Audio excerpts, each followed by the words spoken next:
Okay, hi everyone, and we are ready to go. So, do you want to just briefly introduce the guests for today? Yeah, I think we'll just let Benjamin introduce himself. But we have introduced Benjamin on the channel as a TCG veteran, and we're looking very much forward to hear what he has to say about, especially sorcery. But we're also hoping that he'll share a little about his background in other TCGs. So, welcome to the channel, Benjamin. Thank you, Sophie and Jens. My name is Benjamin Jensen. I've been playing TCG for on and off for the last 20 years. Currently, or last 5-10 years, I've been mostly dabbling in MTG, but also I have played and collected various other TCGs like Pokemon, Dragon Ball, Marvel cards, Star Wars, basically you name it. A lot of the different things. I really I see myself as a player and a collector. I like collecting artworks, anything in between. In terms of sorcery, I backed the Kickstarter Hmm? in the beginning. Was super hyped about it. Also, one of the very many people that was anxious about getting the product and Yeah. getting Oh yeah. started. A lot of Discord threads on when can we get the product.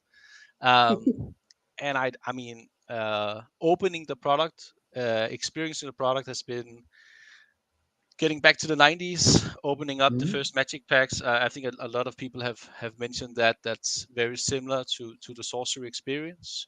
Um, and in terms of fantasy art and the whole experience, I don't think any other TCG is currently is can compete with that. Not even Magic, in my opinion. I think Mm. this fantasy feel is way different. I think sorcery has and Eric has chosen a very good timing on this, especially Yeah. with that diverted picture of modern magic and where it's going. Especially also if you talk about the artwork, especially on the hand painted art, stuff like that. And I love the also old magic artists. I've worked with several of them to commission artworks and stuff like that, and I just love to see the style again. Um, yeah, so I mean, so a lot of history in TCG, um collecting many things, not only TCGs, a lot of other things as well. And then of course I've just spent, and I think that's also the reason why I'm here today, is I spent the last 16 hours in the weekend playing sorcery, getting like the full experience. I really haven't read too much on the cards themselves. I've seen a little bit of gameplay just so I understood some of the basic stuff. But I didn't really know anything else than Earth was good, water was bad. And I chose water myself. I actually wanted to play that element. I didn't know that it was that bad, but but I wanted to try that. I don't think we were three in the summer house. Nobody really picked Earth. I think that was just saying that's too good. But we tried it afterwards, and it is really it's a strong deck. Hmm. Just in from a pecan point of view. Yeah. Yeah. So Yeah, I was just gonna say, how did you like get aware about the Kickstarter? Did you see it, or did someone let you know? And what uh, actually made you decide to pledge? Because all Kickstarters are always, a little bit risky, but it was very enticing. We backed the Kickstarter as well, so yeah. it was super risky, of course. Kickstarter is always, I mean, there's nothing guaranteed, right? The easy answer would be it's Rudy. No, it's not. I actually I I joined early due to somebody, a friend in Facebook joined the sorcery group early, Mm. and I was like, what is that? And then it kind of linked into the Kickstarter, and I yeah, I just enjoyed the art. I enjoyed the feel. I could just instantly see what they were going for because it was very much in kind of in essence with the MTG old school kind of Yeah. environment, sort of more fantasy, the old school vibe. Instantly clicked with me. Definitely wanted to back it. Yeah, so that's how I learned about it. Then I joined, of course, the Discord and everything in between, And then again, I think I just said like anyone else, saying, when can we get the product? I want Yeah, the product now. definitely. Yeah, And also hyped about the gameplay. I mean, that was the last thing for me. I was debating whether I should go into tester and kind of the TCS tabletop simulator, yeah, but exactly. I didn't want to ruin my experience. That's why I didn't want to join that. I would love the promo, but I didn't want to ruin my experience, so Yeah, I didn't go for exactly. that. We were also kind of, a little bit indecisive about actually trying it out before we had some cards ourselves and really wanted to do it like old school, but we ended up trying just TTS just last week.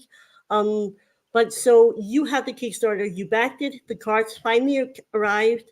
What were your like hopes for the gameplay? What did you think it would be like? Well, I honestly had no idea, other than I could see from the stabilities of the cards, and Eric being an old school player himself. I could see the similarities. I could see where he was going. He's creating a game where we're going back to basics, hand painted art, abilities that you can understand from what's on the card. No complexity creep, which is a big Yeah, problem in all the TCGs. Mm. Hopefully, he will try and solve that better. Um, so I instantly knew that something's up here, and I think it was the right elements. Whether it played out that way, I needed to see for myself. But from the cards themselves, the feel, the vibe, for me, it had all the pieces. It just needs to click together and work as intended. Um, so from that point of view, I knew that there was a likely possibility that it's going to be good. Also, taking into account Eric's background, I'm not sure how much you know about him, but he is yeah, kind of co-founder of Path of Exile, which is a very popular exactly. game. Um, Exactly. and Did so that so also play some kind of importance for your it did. choice to back the game? Yeah, so I'm like I said, I'm probably a mix between player, collector, investor kind of type, everything in between. So I probably went in like saying I bought enough product so I can open something, and so I can keep something, and then Hmm. I would sell something to recoup my investment, saying, okay, then it's free for me, Yeah. basically. And I think a lot of people did it like that. Some people did it like, maybe more collector people did it like that, but basically that's what I was going for. But definitely Eric's kind of track record definitely played in, no doubt about it. I mean, Yeah. Yeah, exactly. I think it did so with us too. That you feel a little more secure and then in good hands, knowing that okay, this man is really accomplished and experienced within the TCG realm. He has also done computer games. It looks like that what he actually set his mind to is going to work. Well, this might be great. Yeah, ex- exactly. Yeah, I'm sorry, the cat is just really annoying. That's why I've been going back and forth. He's trying To escape. furiously to escape and come outside, but he just injured his paw yesterday night, so it's not that good. So yeah, We'll try our best to just ignore him. So, what kind of artist was there? Any of the artists that made you go, okay, now that's interesting? Did you see someone off the get go where you thought, okay, if they're in, I absolutely need to join this? I mean, I have several painting commissioned by Drew, for example. Yeah, So I think his style is super awesome. And Melissa Benson, of course, some of them MTG, but there's also like Marta Molini, yeah, altar yeah. The artist. author, yeah, I have one of her Library of Alexandria, I think, and some other stuff that she altered. So I also knew her. I mean, I was impressed a lot about the quality in general. yeah, It was a good definitely. mix between kind of established artists and newcomers that are not that we're not that familiar with. What is that guy called? Gadu? Is it Yeah, Gadu? Gadu Duaso, yeah, he That's is some pretty cool, iconic. pretty cool stuff from Yeah, him. Some original art I would love to own as well. Um, I was close to buying the Pathfinder from Drew as well. okay, Um, yeah, but it's like original art and artwork is always a you're buying with the heart, not Yeah, Yeah. not from exactly. an investment point of view. It's and also the prices they were charging a lot. Yeah. Yeah. So from a collective, from a collector point of view, how do you think Sorcery is going to develop from this point on? Because the Alpha Edition has become really expensive, both in sealed products and also the single cards have really risen in price and have become, kind of valuable. But do you think these cards are going to remain valuable, or do you think that the edition of Beta is going to do something about the prices? I definitely think beta will impact the prices. So as I see it, it's a substitution product for I would say all non-foil, non-Alchemy 9 cards, and non-Frazetta will Mm, Hmm. take a huge hit, like huge. But I'm not sure how low it can go, honestly, because a lot of the uniques are going for like $20 now. Yeah. Like, can I see it go to 10, 15, maybe 15, 12? But again, what can beta be sold for then? What, 5, 3 for unique?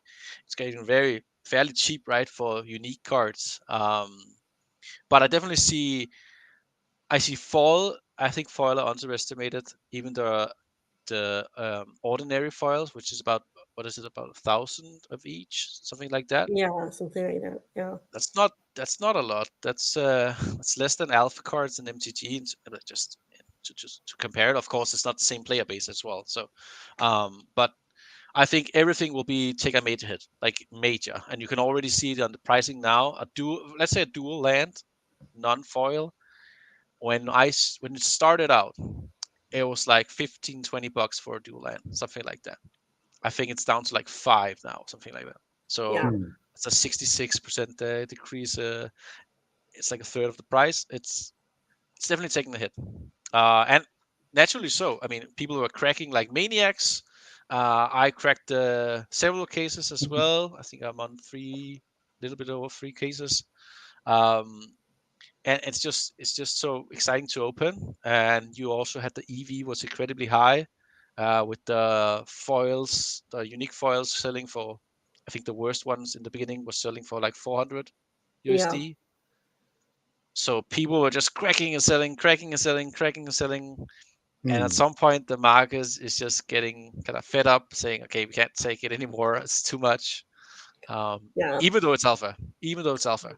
Exactly. Um, But we also still have a very small player base. I mean, sometimes you forget that because we're all so excited about the game and we're all in all the discords talking about sorcery. But, compared to a lot of other games, we are just like very tiny and very a new game still. So I'm just going to 100%. say hi to the chat, Solar God and Nerd and Proud of It. And Jonathan, thank you so much for joining. Feel free to shoot us some questions. So, Benjamin, you had opened a lot of products. You decided that you and some friends needed to get a hold of the gameplay. Could Yes. you paint us a picture here? What happened? What did you decide to do? So about like 6, 9 months ago, we kind of agreed saying, we want to go on this trip. We want to experience sorcery. I think it was postponed a couple of times due to the product not being available. But the whole point was kind of going together, experiencing this new TCG, much like we experienced Magic in the old days. And I brought a case to open, brought the starter decks, had everything ready for us to kind of jump in. The plan was to start out with the starter decks, only the starter decks, nothing Hmm. else. Just, of course, we just started out with breaking a couple of boxes just for getting us started. Uh, Yeah. we, we pulled a Onyx foil core. Oh. So that was Mm. that was nice. Good hit. It was actually part of my Philosopher's Stone case, Oh, where I also got the foil. Uh, and I already said that as well. I took one box from that case and I opened it just before I left for the summer house, and then I cracked it. Um, and then I left it in kind of away, and then we went out, and I said to them, "Well, I heard something about in Discord. If there's a Philosopher's Stone foil, there's something about then there's going to be a core as well." I heard that somewhere in the Discord yeah, somewhere. yeah, exactly. And of Mm. course, everyone was excited. I had one of my friends who bought one of the boxes a long time ago, and of course he hit it. He did. So I was happy. I was happy for him that we got that. But anyway, we start out with the precons just to experience it, just like you did with any other thing. Reading the rule book, trying to understand and grasp the game. I had a little bit of knowledge on the game, but again, the most important factor was that we were all on the same page, experiencing things. Also, there was a lot of rules questions like, "Can we Yeah. do Yeah. this? Is this possible? This doesn't. It's not mentioned in the rule book." It also says something in the rule book like, "Just try and like." I can't remember the phrasing, but it's something like, "Just do what makes sense or what's right." I think there's Yeah. something in there Mm. where and we used that a few times, like saying what makes the most sense here. Also with the experience we have with other games. But we took the precons. I took the water deck. I already knew it was probably gonna be bad. I won the first one. I Oh. think, yeah. I now I need to remember all the names, but I had that land that converted into a monster when you had 8 of the what is it called? Oh yeah. Yeah. Can't remember the phrasing of the required water. What's it called? Now I'm blanking. The Help me. threshold. Yeah, threshold. Yeah, threshold. Um, and I would just basically one of that. I mean, an 8/8 is pretty powerful when there's not too much removals in those precons. So, and I think I was against wind, so they don't have too much removal. They can't really deal with a big hitter coming. Mm. But yeah, we took a precon, played like 3-4 rounds together, and tried it out, figuring out how does it work. Again, the placement of the atlases was something we were very like. Yeah, it was complete disaster in the beginning. It's kind of fun having those kind of noob experiences. Yeah.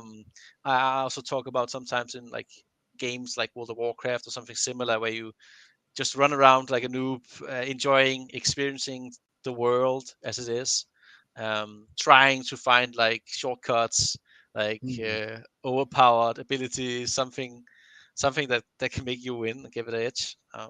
So yeah, just going around.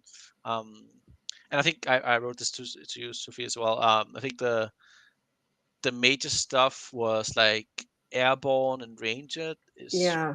ranged is pretty sick. Um, I mean, again, I think that was the most important abilities. Then we thought, and maybe we're still wrong. We're discussing this a lot.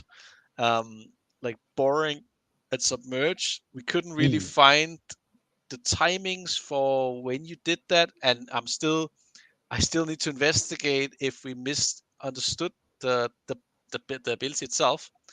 But we also watched some YouTube videos, like saying, I think some of the sorcery teams where they also had some of those minions, like they don't use it. Like, why don't they use it? And it was just like my conclusion. I just think it's bad. Honestly, I just think it's just bad. Maybe I'm not sure. I need to double check that. Um, but the submerge and borrow was kind of weak. I couldn't really find use for it. Um, Yeah, I think it's a nice thing that you can't target something that's either buried or submerged.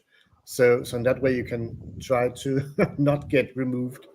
But yeah, yeah, but but yeah, the problem is you're spending a move on it. I yeah, think Mm. so. You can't do it when they enter the battlefield, so they are exposed, and then you mm, can spend your target yeah, your movement, yeah. it's just waste of I think I went actually was one game where my friend lost against me because he tried to borrow his drone, and it's just like when we're doing the calculation, like if you just went out and attacked me instead of trolling around and borrowing your stuff, you would have won the game. Yeah. So Mikey Polly, he's helping us out and saying it was the island Leviathan. Yeah. Yeah, cool. And also there's a guy called Tsunami. I I'm don't know just how gonna to put it pronounce up. it. But yeah, he's asking if you think there's now a short window to pick up alpha cheaply, or yeah, and how Yes. it's going to go with beta. And also, we know that you're the founder of the Danish Facebook group for sorcery. So how's the Facebook community going in Denmark for sorcery? I think, I mean, we are moving slowly. I think it's much similar to a lot of the old school Magic. It's going to be a select few, but again, I think it's not really fair to compare anything right now because the product is simply not out there. Yeah. There is no product. I have a lot of friends who wants to try and play, and they don't want to buy an $800 like a $800 Understandably. box of meat. No, they don't want to do that. I have a couple of people I'm going to introduce over the couple of next week to this game, like a handful of people using the pre-con. Some of the I also have a lot of products, so we can I think I have everything I need to make multiple decks. Um, in terms of the question, is when it's a good time to pick up? I actually had this question and conversation with my friend in the summer house, and I was kind of saying to him, I think just before beta hits is gonna be where you wanna buy all the alpha that you need. It's gonna be the place where everything is gonna be priced as low as it can be, because the expectation of it is gonna be fire sale, fire sale, fire sale. And I think that's where you can pick it up. And like I said, if you're looking from a player point of view, I mean, buy all the uniques if you think it's important to you to have the first set. Collectors, I would target foils, any foils. I would target Alchemy 9. That's something that people probably gonna be sought out of for the alpha version of them, and then Frank Frazetta. Yeah. Clear. I mean, that's gonna be, I think, some of the kind of sleepers, having like Frank Frazetta, Death Dealers. If you can, I mean, in my opinion, if you can buy them for $100, I think you should do that. I mean, because that artwork will not be showing up again. Yeah, exactly. And that's probably my pet peeve with Alpha. I would have loved to see them distinguish the cards a little bit more from beta. Like in Magic, there's the different in the corners, so there's a visual. I mean, why do anyone have anything? Typically because most of the time it's to show off. It's to the I got it factor that you don't, and that's difficult. That's gonna be difficult between beta and alpha. Yeah. I mean, a lot of players is not gonna care, and there's a little bit tiny symbol somewhere. Collectors will care, but again, collectors will only care about the short supply ones, which is the foils, I would say. So pick it up around beta release. I think that's going to be where you can make some really good deals. That's a good move to get some cheap alpha and then also get into beta immediately after. So we have a lot of great questions already. We're just going to be running a few of those. So how much beta will be available at your local shop?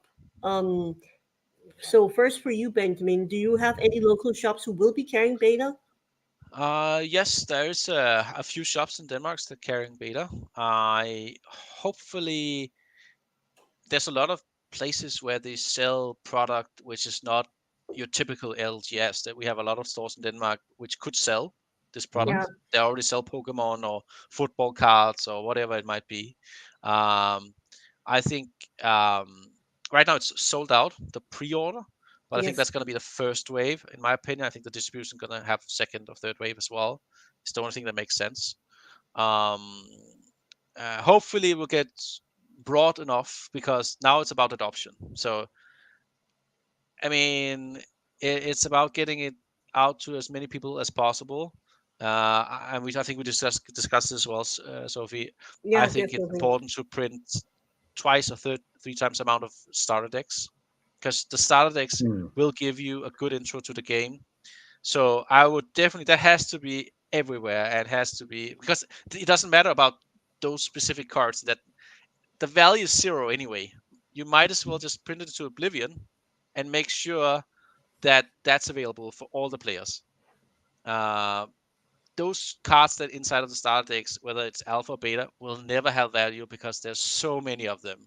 So if you have 10,000 or 20,000 of each card or 30,000, might as well have 100.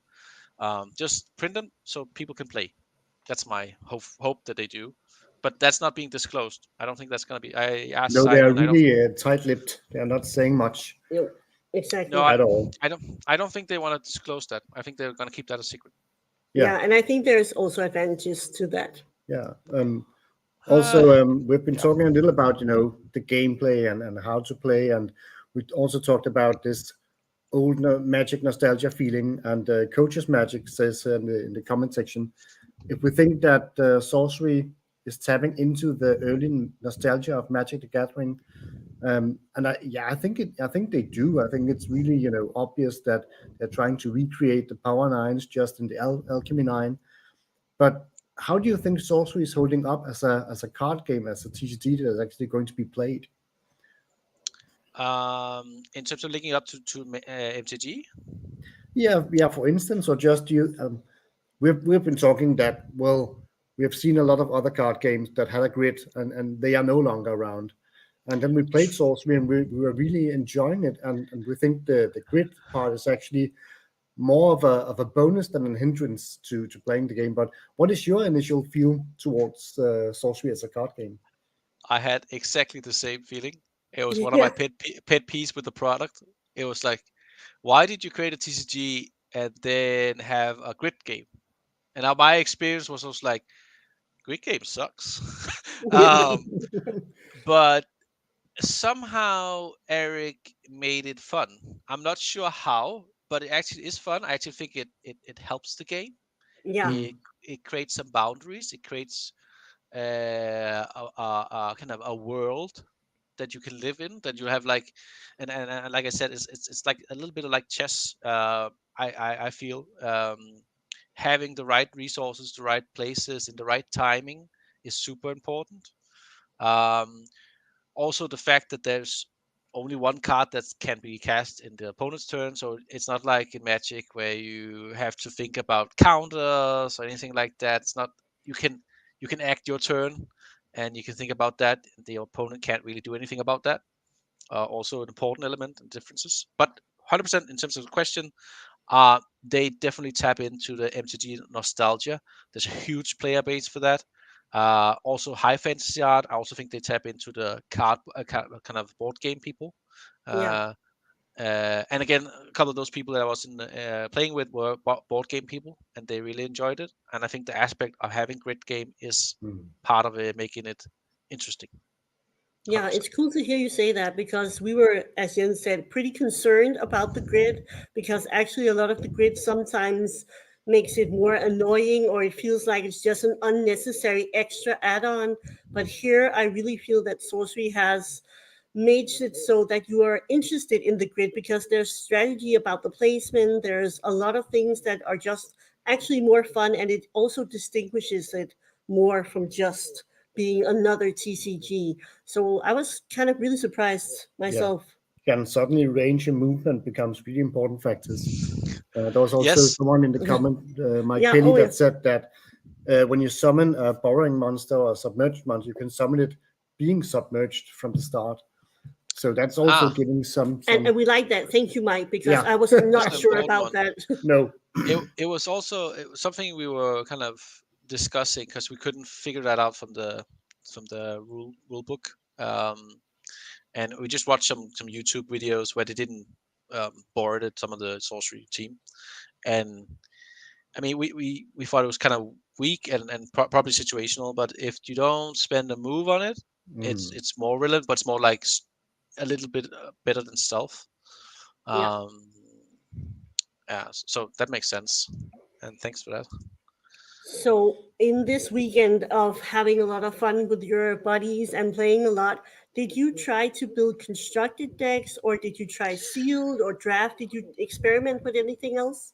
We did draft Yeah. sealed draft Cool. mm, where we took the kind of the precons and then we tried to kind of enhance them with additional cards. Definitely changed the game, made it Yeah. faster, made it more explosive and a little bit more volatile and more fun in my perspective. mm, The starters are great, but they are super basic and just gives you the kind of immediate impression of the game. When we started adding cards, it's starting to get much faster, much more kind of combo oriented. Like you had things are actually making sense and Yeah. are working great together. And also the avatar starts to play in, like choosing, because we had all the avatars, of course. Choosing those also super relevant to which deck you're playing. Um, so it's to me, I mean, I like the sorcerer. I think that's a really great avatar. Having the flexibility of both drawing atlases and spell books Yeah. is good in my opinion. I also think it's ranked pretty high in general, I think, by other people. Definitely.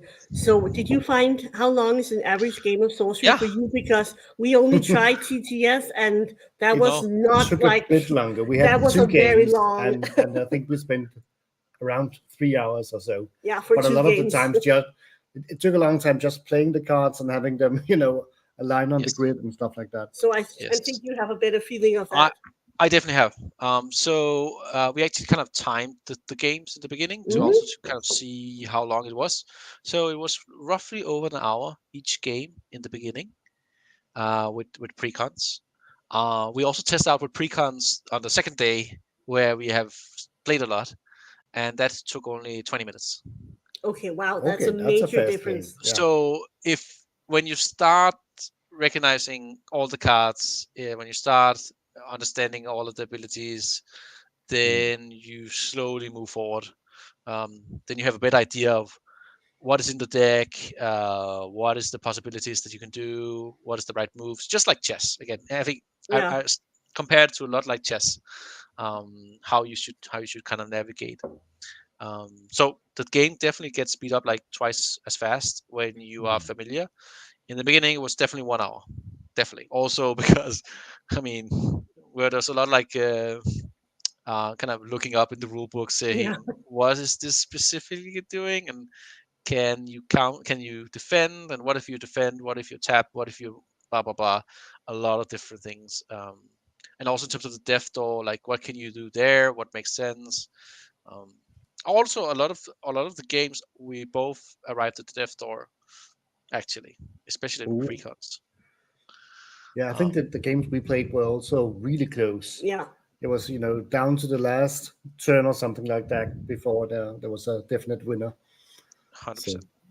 Yeah, yeah, it's that's the very people in the different. comments are also saying that it depends how well you know the rulings, of course, the speed, and one says that the fastest game they played was 40 minutes. Yeah, and probably also depending on if it's like the precons are a smaller deck size than your usual constructed format. Yeah. So that goes a little faster, I imagine, once you get to knowing it. So the power gamer here just wants to know, well, did you try to add a philosopher's stone or the course, and did they make a difference? Did they have an impact? We didn't have enough for everyone, so I felt I had my set, but I felt it was a little bit cheating to do that. One pulled. There was a couple of cores that was pulled, and that was allowed to play with, and that made a difference. I mean, it was played a couple of times in the beginning, Yeah, but I also felt like, and that's one of the things, the kind of threshold part, I thought was uh, harder. It was harder to get the right threshold kind of requirements, but I didn't feel like that when I was playing. So I think having 2 or 3 elements is highly um, efficient, and I think that's something I definitely want to try out, having kind of 3 elements in one deck, because I actually think I can, most of the dual lands and that sort of stuff, you can fix it. And yeah, there's not a lot of things, at least there's not a lot of things that's going to destroy atlases. You might be denied in terms of maybe playing against water. We actually tried also where um, you could actually be denied a lot of your threshold with water, against water, Mm. with some of the auras that they have. Um, but in general, I think it's kind of easy to fix the threshold. Um, and then again, I was talking about like the difference between the atlases, especially in the ordinary slots in the water versus the other ones. It's kind of bad. I think it's a kind of a scry one or something like that, where you take the Mm. top and then you can put it on the bottom. But I think the other ones, either you summon a minion, or you get an extra kind of mana, or you can deal one kind of nearby damage through the deserts. It's super underpowered, the water one. Especially the air. I actually splashed a lot of those mana in because they actually provide you with 2 mana a lot of the times. And getting ramp out, especially with precons or like just in sealed, I think I was running like wind, earth, and fire, and then I was just using wind for mostly just a few important cards, but mostly just having the atlases to kind of secure my mana. It was actually kind of dumb, honestly. The other people were like, "Why didn't we do it like that?" And like, you don't necessarily have to play wind if you don't need the threshold part, right? I mean, you can just take it from Yeah. mana. So some interesting things. Duly noted. Jens is Yeah, making notes here, like, yeah, I'm it's doing that actually next time. it's actually kind of gross, honestly. So now you tried a little bit of gameplay. What do you think would be like the potential to, widen the horizon with other formats? Are there any formats you would like to see that you try to work around a 4-player game or? Oh, I know we didn't. We were only 3 at the time, but I think playing multiple people, like a commander style, is that what you're learning to? I think Yeah, maybe. Yeah. that could be highly relevant, especially in a place where there's so much things going on that interacts with the board. Where it's much more board focused than in Magic. I think that could be very fun, and a lot of weird combos with 4 Doomsday devices on the board or something ridiculous. I definitely see that's happening. I think already there's multiple people experiencing with it. I Yeah. think, and they are looking on doing something that can maybe work. Um, so maybe I think some kind of singleton format could also be very interesting, where you force people to play some cards that might not be like the best, and try some new things. Yeah. So I think there's multiple different formats that could be really relevant. I'm also interested to see how they solve adding more to the kind of more cards to the pool, balancing out something that's, I mean, the past on other TCGs has been very, very difficult. And then you add some cards, then you ban some cards, then you ban some more cards, you restrict some more cards. How will they resolve that? How much play testing that goes into that? Uh, I mean, Yeah. Yeah. the new set will come out 2024, maybe late 2024, maybe 2025, depending on anything. I mean, so some questions for the team. I'm kind of Yeah. curious on how they manage to do that in a good way. And Yeah. also, Also. also like if we talk about Magic, like, are we gonna see restricted lists? Mm, Something that the collectors definitely want to see. I mean, making sure we can't reprint or blah blah blah. Um, I mean, the only thing that can't be reprinted now is Frank Frazetta, basically. Hmm. Then you yeah. can think about, Exactly. okay, if you want something that definitely can't be reprinted, then that's probably what you want to do from a collector standpoint. Yeah, absolutely. But I also think that that was one of the things that Eric spoke of when we had our interview with him. He said he felt like fairly confident that there will be a minimal need for banning because they do take the time to play test. But I also think that once something gets out of your hands and into the hands of players, Oh yeah. they will find a way to break it if they can. So, I mean, at some point, they're probably going to have to deal with maybe banning or restricting something in some ways. So we have 100%. we have a We have a few lot of good questions. questions. Yeah. I'm just going to start with our dear friend Nerd and Proud of It. Is the case in the background, Benjamin? Is it still sealed? It is Is it still just sealed. there for show, or It is It is sealed. and it is I still think sealed. I think the It's follow-up question must be, how are you managing keeping that still sealed? Because that has been really hard, we know, for other people to actually not just crack all of it. I think it's mostly due to the fact that I pulled most of the best cards in the game. Yeah. If I didn't pull the Philosopher's Stones, you would probably see me like Smeagol going around. Where is it? Where's the stone? I need the stone. Give me the stone. Just sitting with all my packs on top of me. Yeah. I think that's definitely part of the reason why I didn't pull everything. But I originally had a plan to keep a couple of cases sealed, for just to be cool. And if the game survives and it's there and it's fun in 3-5 years, I think that could be a huge experience opening that again. Yeah, definitely. So Yeah, keeping it's some of just the getting to like relive the glory days and open some alpha in a couple of years. That would Nostalgia. be very cool. Nostalgia on nostalgia. Yeah. So we're also having a question here that says, let's hope we get an announcement regarding the mini sets sooner rather than later. I don't know if you saw, but Simon was on May the Soup Be With You podcast, and he was asked about the mini sets, and they sort of have a conversation about maybe doing more mini sets so that there will be something to sort of fill out that gap, that 1 year gap between sets. How do you feel about that 1 year between sets?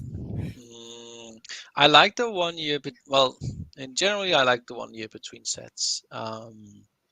It also depends on the size of the set. Yeah. I think they're mentioning something about 150, 140, something like that.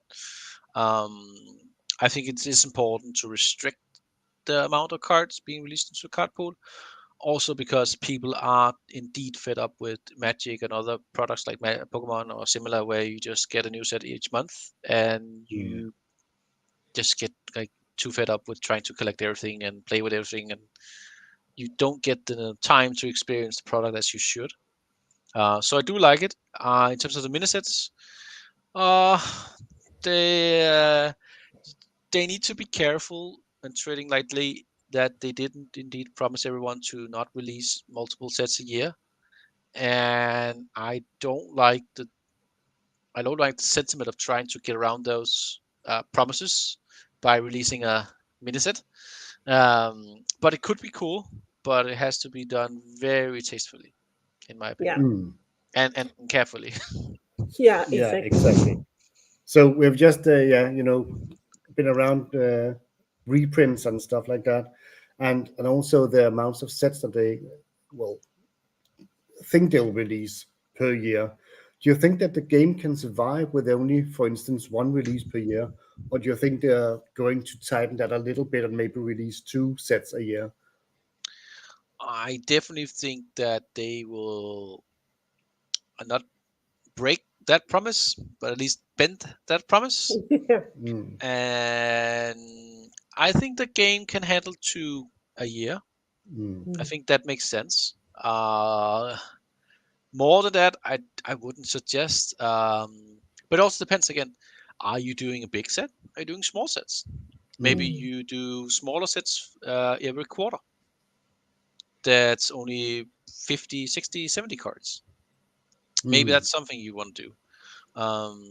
But I think as they progress and get larger, they are probably gonna take. And I mean, I'm a finance guy, so at some point they might taking investment partners, and they sometimes Growth. focus more on yeah, it's just like, why are we not doing like this? Everyone else is doing it. Maybe we should also do it. You've seen that sometimes. I'm not saying that they're gonna go that route. I'm just gonna say that's a typical route. Hopefully they will stay to 1 to 2 sets per year. One main set, maybe one main set, one small set. Um, that's my hope. I don't hope Yeah. they do anything else. I think it can, but again, I don't think beta is enough. I think the Arthurian Legends, the first set, needs to come 2024 as soon as possible in 2024. Honestly, because give the people beta for 3-6 months, then they have tried that and they have played with that, and now they want to add stuff. Yeah. So 6 months with beta, 6 to 12 months, I think is what you can expect to put in time. Then you need something else to add to it. But again, adding some stuff is gonna create a lot of different complexity and a lot of different synergies, and I think that will kind of continue into 6 to 12 months again. Um, Yeah. I also think we had a very nice talk with a guy who partly owns an LGS, and he said one of his concerns with the once per year set was the fact that it's difficult to keep a community hanging around the LGS for an entire year. You can maybe, keep them entertained with draft, sealed, constructed for half a year, but a year, that gets into difficult territory. So I also think that, like, every half year we could have like a smaller set, and then once a year we have like a big set. I think that would be good. And also, that would allow it to keep it special, because one of the things that's the problem with releasing something every month is that in the end nobody cares, because I can just jump on the next set, and who the f is flying something about it if there's just like a gazillion boxes to choose from. And I think that's something that they want to maintain, that the cards are beautiful, they're important, Mm. they're unique, they're special. So I think two sets per year, that's a good ambition to have. Yeah, and it's also one of the trademarks, so I wouldn't recommend going away from that. No, It's one of the exactly. that different kind of makes them unique, and I wouldn't go to yeah. I would also say one per 6 months, half a year, not Yeah. not more. Then you're So gonna how do you destroy feel? that promise. Yeah. So how do you feel about the Arthurian legends? We've seen a little bit of art from it. Are you someone who enjoys that, like, myth and legend? What do you think about it?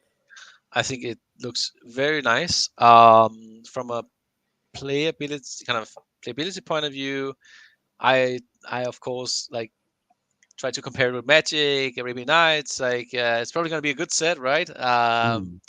I think it's going to be a strong set. I think it's going to have a lot of different unique abilities. There's always something about the first expansion set. Yeah. Yeah. Typically, in most TCGs, it's a strong set. Um, so from a player base point of view, I think there's going to be a lot of cards that's interesting to play, and I think that's gonna kind of rock the boat in terms of what is kind of most meta decks to play. From a collector and standpoint, I think it's gonna be interesting set to collect. Again, first expansion is always important, Yeah. no matter which TCG you talk about.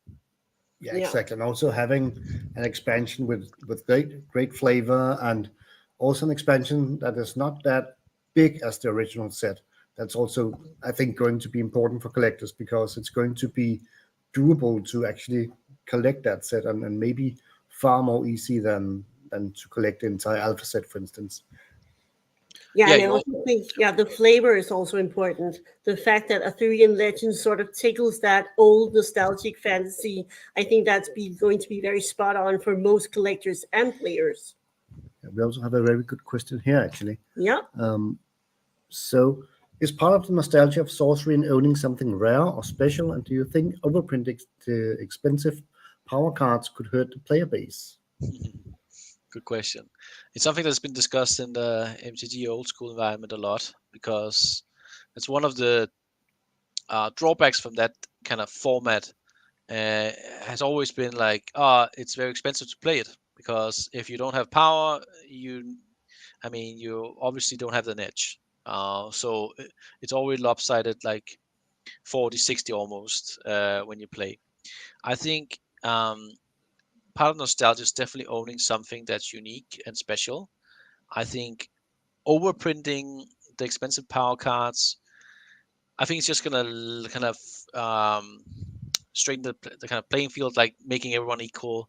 That you can have Alchemy 9 in beta for $100, $150, maybe Mm, depending on how it goes. Like I could see a place where cores will be $50, 25, $50 on beta. Mm. Maybe the Philosopher's Stone is like 200, maybe. So maybe $500 you can get the entirety of the set.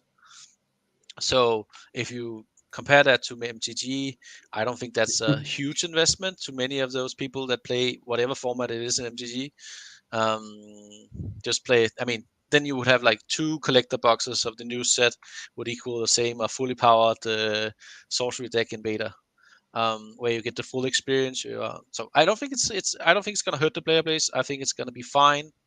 Um, And if you see a lot of the constructed formats, it's not like in. It seems like most of the people don't auto include all of the cores, for example. Mm. So it's more like on element kind of type. But I don't think it's a problem. I think beta is gonna now kind of make it affordable to everyone. Again, Yeah. I think the unique beta is probably gonna be like $5, $3. It's gonna be very easy to make it that. Like Yeah. Yeah. And I think, I think you're right. I think it'll actually enhance the player base, maybe making the game fun and accessible for all. But what about the collectors? Do you think that they'll be a little more shaky, try to get out of the game, or do you think they're just going to be searching for maybe foil cards from the Alpha Edition instead? I mean, I'm probably in the same category. Yeah. I have a huge stack of foils as well.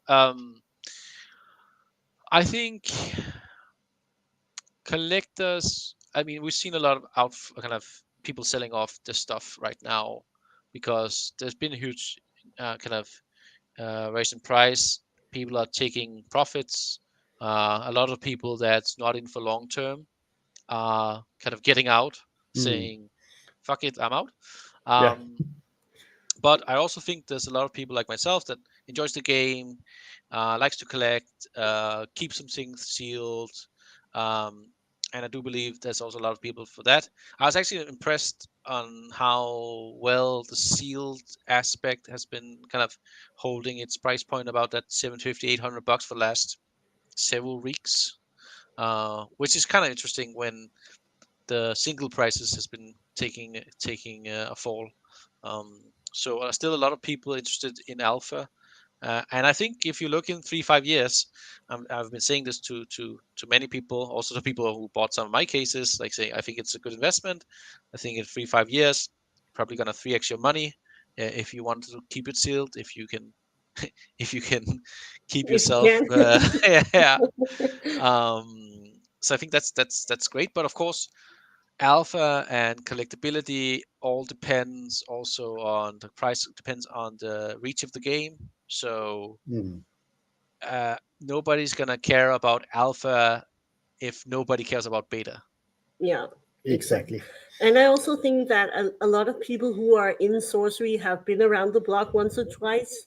A lot of us are a bit older. We have more patience to say, okay, maybe alpha goes down now, but if I stick around and I enjoy the game and the community, thanks to all of you watching, um, then it's going to be worth it because I'm having a lot of fun playing and I'm just going to keep my collection and let's see what happens. I think it's an advantage that a lot of people are just a little bit older than your average TCG player in other games, perhaps.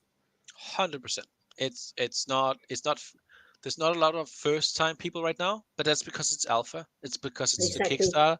Kickstarter. There's a speculative perspective on it, and I think when we see beta, it's gonna be a search of true only player base, kind of only players, not collectors. They just want to play the Yeah, game. They want to keep it as affordable as possible while enjoying the game.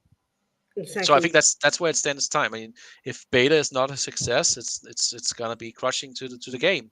I think, but looking at what I'm seeing, it seems like they've got a lot of distributors on it. They've got a lot of LGSs. I would love to see a little bit more marketing from them. I think that has to happen fairly soon, so we get a little bit of better reach. But I also think they are kind of, they want to have that old school vibe, like word of mouth. Yeah, Mm. Uh, and also it does like get a lot of attention. It catches your eye. Just the playmat itself. I mean, Mhm. I noticed the response from my friends, like saying that looks amazing. I mean, that looks like, yeah, and we don't have that in Magic, not like that, for example. no, Uh, so I think yeah. it catches a little bit different. Also, it's so big. Yeah, exactly. It physically takes up a lot of space. It's Yeah, like a and I title also table. think maybe about the marketing, I tend to like be a bit in doubt as to if they need it because right now the pre-orders are looking very strong. Even Simon sort of like between the lines said, yeah, demand is very high. So the question is, do they need to push the product more if they don't have a lot more to sell, or will that just be a feels bad? or are they just being very cool about it and letting things grow organically? I'm having a bit of hard time like discerning what's going on there. I think they go organic, Yeah. 100%. They have done that in the past. I actually was part of Discord saying I was kind of bashing them a little bit because I want them to take in more capital, to hire more people, to get more reach, to do it faster, broader. I think Eric is it's focused on organic growth, both for the Mm, game, them as a company, them as a brand, and I do believe that that's gonna be probably be okay. Um, but I think we as players, collectors, we want to have people to play with. I mm. want to Mm. go into a LGS and then I want to see people playing sorcery. Um, and that's what I want to do. So to me, this next 6 months is gonna be so vital for the game. Yeah. Um, and we also discussed some of the influences also important that they pick it up, that they try to help the community. Um, we discussed this as well, Sophie, in terms of like Exactly. people like Rudy, people like Open Booster, some of the big people within MTG. It's of course important what they say, what they do. What I mean, they are influencers for a reason. Whatever they say Mm. is going to impact people to either try the game or not try the game. Mm. Um, so hopefully we can get product out the door. Like I said before, I hope they printed beta precons to Oblivion, be able to have that everywhere. Not, I mean, they should never have um, not stock of that. But I see a place where beta might be sold out, honestly, and as a Mm. good Yeah. thing in the beginning. But again, that's why I don't think they share the print run because they want to do several waves. They want to because Mm. everything is gonna kind of fall on this. So why would they go out saying I'm only gonna print 40,000? Yeah. I think 40,000 would If be low. Yeah. yeah, but just an example. Yeah. It makes no sense for them. It's better for them to engage the market, to see the pre-orders, to see how much they order the next time, the second wave, and then decide if they want to do a third wave as well. To make sure they have enough product to go as wide as possible. This is not about they're not trying to serve us as alpha collectors. Like, well, they No, want to no, try no. and keep us engaged, but their point is trying to get the game out to as many as people as possible. So they should print beta in a good enough amount to make sure all edges are fulfilled and everyone that wants sorcery can get sorcery. That should be their goal. And that's why I think they don't want to do print runs. I think it's going to be larger than we Mm. expect.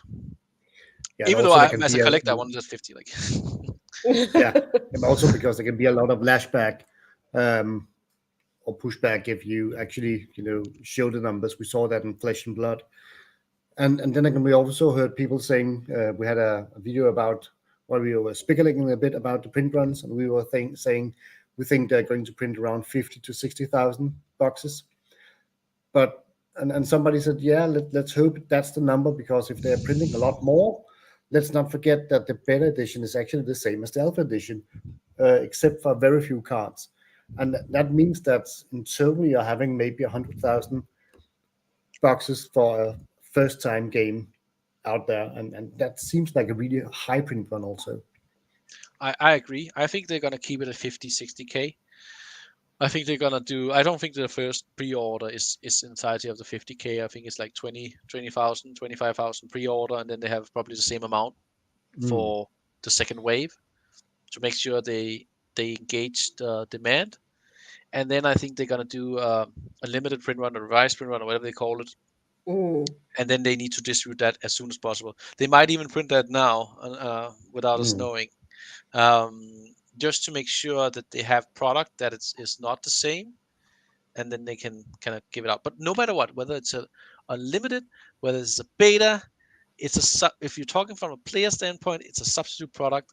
And why would I play with alpha when I can play with unlimited? That's 1/10 of the price. Yeah. Uh, Yeah, and it probably makes also has some more fixed card text and some newer cards added and maybe more balance. Yes. So I mean, if the question is is printing beta and limited is gonna hurt the alpha price? Yes. I mean, it takes unless it adds more people, Yeah. then it kind of takes away. So it has to, if you print it has to add a lot of more demand on the people that want alpha. But let's say it's only 5% of the people that you add from beta that's gonna want alpha. You need a heck of a lot of beta players in order to increase the demand for alpha, right? Mm. So that's gonna negate the effect of the substitution. Yeah. So let's just. I think we're about to round off, but Yep. let's return to the player perspective, because we have hyped you as a veteran TCG player. Sure. So to sum it up, do you think that Sorcery has what it takes to be a great card game, and do you think it's going to be here in the long run? And what do you think about the grid? Just to sum it up for all the viewers and listeners. So I definitely think the grid is definitely way better than I expected. I actually thought it was going to be a deal breaker for me, Mm. and it was not at all, which was surprising. I don't think that's going to be a problem. Do I think Sorcery is going to stay? So I gave it like 9 out of 10 gameplay. Honestly, I think it was quite interesting. Hence why we played it for so many hours. If it was bad, I wouldn't play it. I What think about your buddies? What were their reactions to the game? their reactions were very positive. They were, I mean, they got the same feel. I mean, they also thought they were back in the playground playing Magic. Mm. We're also Mm. discussing, is there even a need for like a playmat? Can you play it without? And I do think you can play it without. I don't think you need Mm. the grid. I mean, you need the grid, but you don't need the playmat itself. You can play it out in a backyard or whatever. Um, do I think the longevity of the game? I think that's too soon to honestly say. I think Mm. even though it's a big pool of cards, I still have the feeling that it was much like picking up a starter deck. Like, I think it needs a little bit more complexity. And if Mm. I think the Arthurian Legend is going to be very interesting. I think that Yeah. it's definitely something it needs. Like you kind of hinted to, like saying, I think beta will keep people interested for six months maybe, and then it starts being maybe boring. That's why, like any other game. So, but do I think it's going to be here in 3 years? I do believe so. If they keep up the kind of the same kind of artwork feel and vibe, the same kind of style, also in terms of releases and stuff like that. And I think they're going to pick up a lot of players. Honestly, I think they're going to be a lot of players, especially from MTG, that are not feeling like Magic right now, and they want to try something else. And I think it has that. A lot of people discussing whether it's a board game or CCG. I'm not sure. It's definitely a mix. Um, Mm. but there is the TCG vibe. Honestly, it's a Mm. trading card. You can trade them. You can play it. So, but the similarities to the board game is undeniable. And again, I want to mention chess because I think it's much like it in some sense. But I really enjoyed it, and gonna try and show it off to a couple people over the coming weeks. I'm gonna trying to look a little bit more into constructed play Mm. to see, but it has to make sense, right? You need some other players who also Yeah. playing the same in depth. It's not so fun just trashing people with a very nice deck that you put together. But I know a couple of people that's like call them spike people, like Yeah. people who are very engaged with trying to find the best deck. So I think I'll have to try and play against them. Mm. Definitely. But the casual element is the most important thing. We also discussed this in the summer house as well. It has to be casual oriented. It has to be to the masses. Mm. And that's also why I wanted some of the people playing it that haven't tried it before, haven't tried TCG in a long time, and they enjoyed it. They thought it was a good experience. That's what we need. We need people to pick it up, play it, have a good time, and then they engage, right? We Yeah. can't feed off MTG or Flesh and Blood or whatever. We have to create new things. No, we You're need down to to play. find like the player base. And Mike Pelly, he says he's definitely down to play with you, Benjamin. Yeah. So I you am. already have someone to play with there. I'm always ready. I'm always ready. Yeah.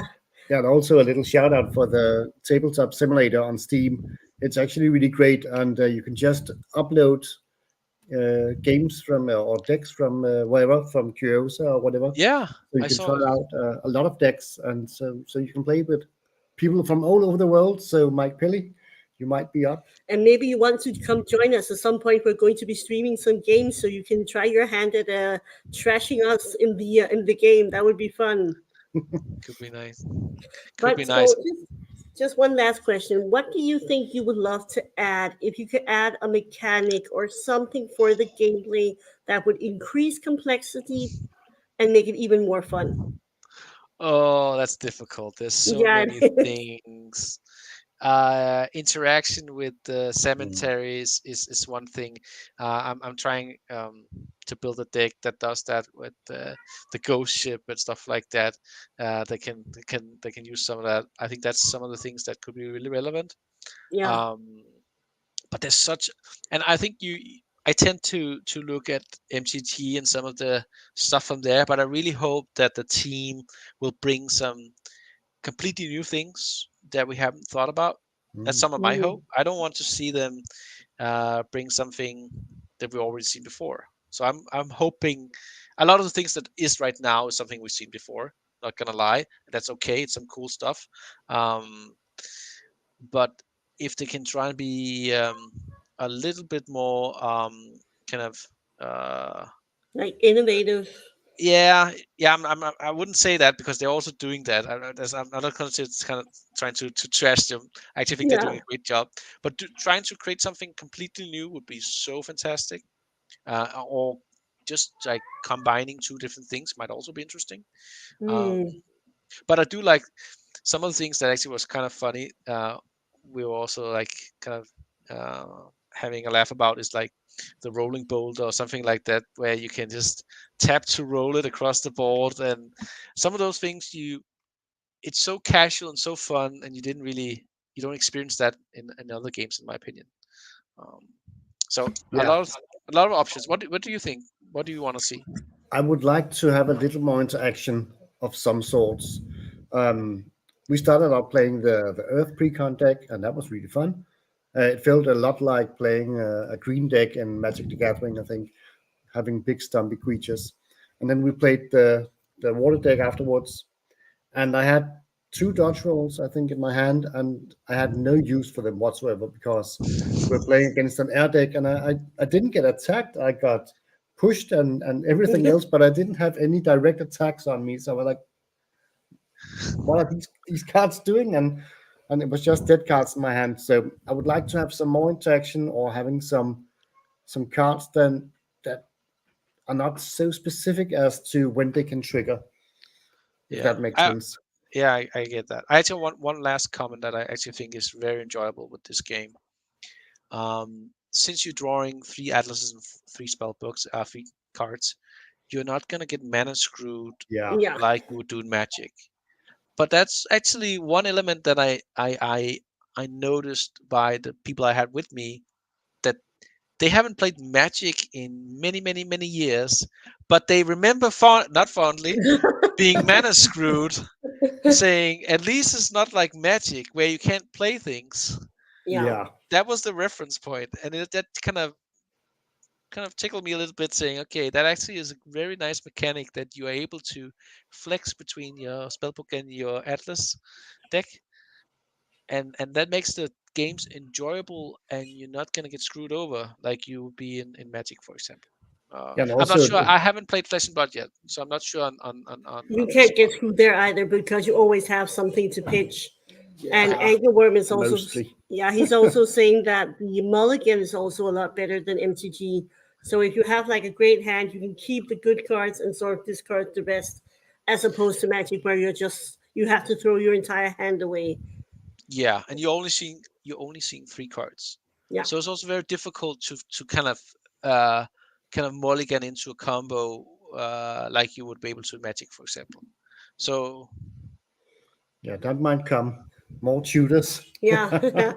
And there's also Mike Pelly that says he would love to see them develop some things that could be played on your opponent's turn. And I also think that in the long run might be fun to add as well at some point. It's actually fun that you mentioned that, because that's also one of the pet peeves by the people with me. And Yeah. again, I take their words very seriously, because that's the people we want to engage. They liked that there was no counterspell, that you didn't Oh. have to worry about Mm. in your turn what repercussions is there by playing this. It's also easier to play for new people, taking things back. Like, oh, I want to do something differently. Like, yeah, sure. I mean, it's not my turn, so whatever Yeah. unfolds is unfolds, unless there's some attack or something like that. Um, so actually, some of the things that they actually enjoyed was not having to worry about that. Mm, As a that Magic makes player, sense. it's like unusual, right? Be like, well, I can't do anything. I'm just gonna sit here and watch you kill me. Like, Yeah. yes, that's exactly what you're gonna do.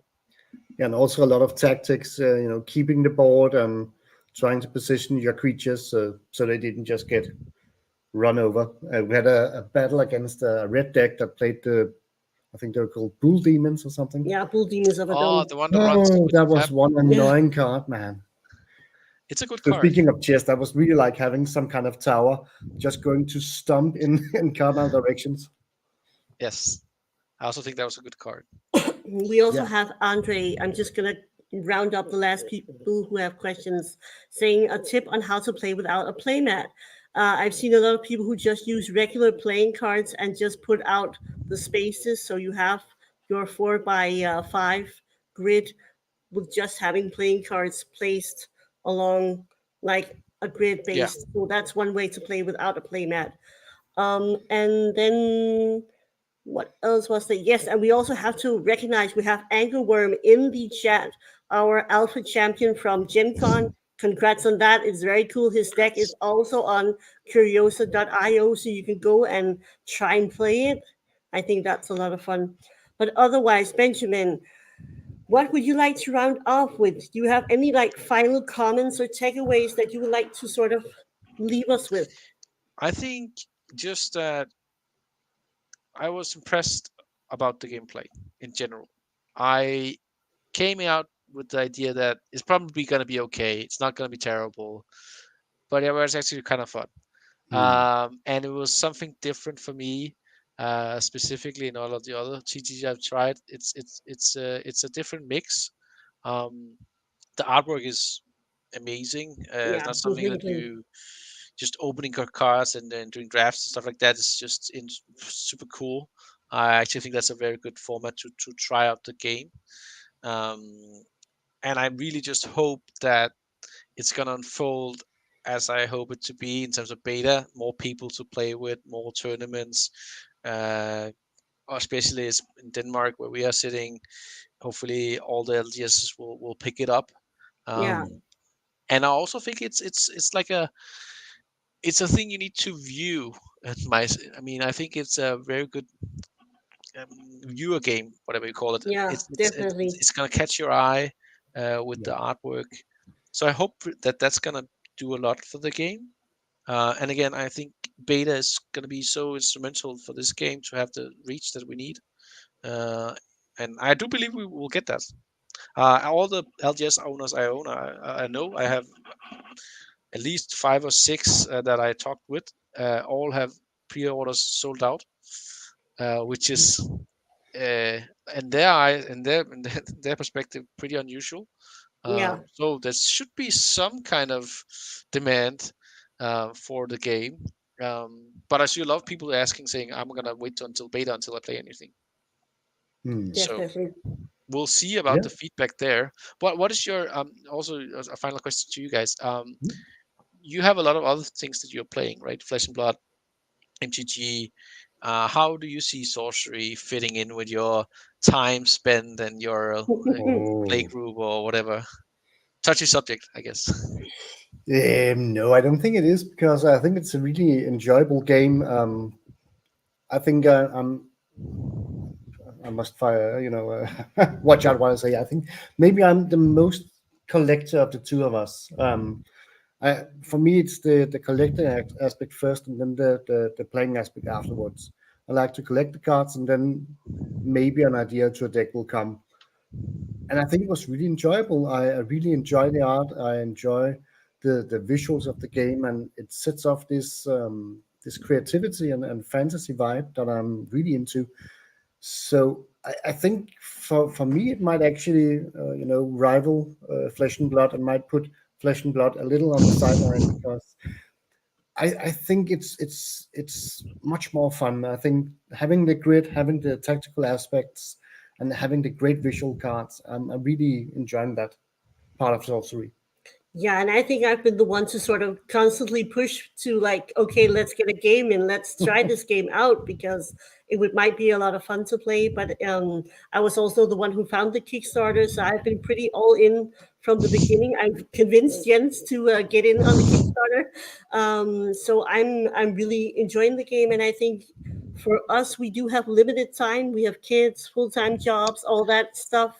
But we can always play MTG. We have our collection of that. So right now, sorcery is a pretty high priority, I would have to say. We're enjoying the community, and the gameplay is turning out to be so fun. So I'm already thinking about how to kick Jens's ass, maybe with a Pathfinder. So I'm Nice. pretty into the game. Yeah, definitely.